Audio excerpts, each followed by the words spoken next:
6 xəstəliyə qarşı cəmi 1 ilə. Ölkəmizdə uşaqların immunlaşdırılmasında yeni mərhələyə başlanılıb. Əvvəllər tətbiq olunan 5 komponentli vaksin artıq Hexa vaksini ilə əvəz olunub. Yeni vaksin dövlət tibb müəssisələrində tam şəkildə əlçatandı. Bundan öncə 5 komponentli HIV vaksini istifadə olunurdu. İndi onun əvəz edən 6 komponentli Hexa vaksinindən istifadə olunur. 6 komponentli Hexa vaksinin tərkibində difteriya, tetanus, göğüs kürək, hepatit B, B tipli hemofiliz influenza və inaktivləşdirilmiş poliomiyelit vaksini dediyimiz poliomiyelit xəstəliyi əleyhinə vaksindən ibarətdir. Bu vurulur 1 ay intervalla 2 aylığında, 3 aylığında, bir də 4-cü ayda tətbiq olunur.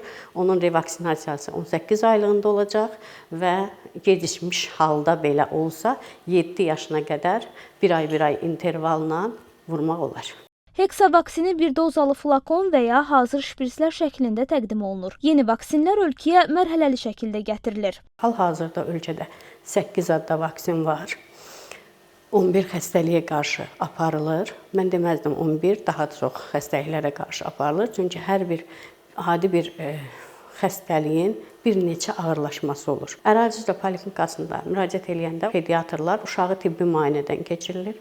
Tam sağlam uşaqlarımıza bu peyvəndləri hansı ki yaşına düşür, o peyvəndlərdən təyinat yazır və yönləndirir peyvənd otağına. Bugünə qədər 200 minə yaxın vaksin dozası 80 minə yaxın uşağa tətbiq olunub. Qeyd edək ki, ölkəmizdə vaksinasiya könüllü olsa da, zəruri tibbi tədbir kimi qiymətləndirilir. Uşaqların sağlamlığının qorunması baxımından bu cür profilaktik yanaşmalar mühüm əhəmiyyət daşıyır.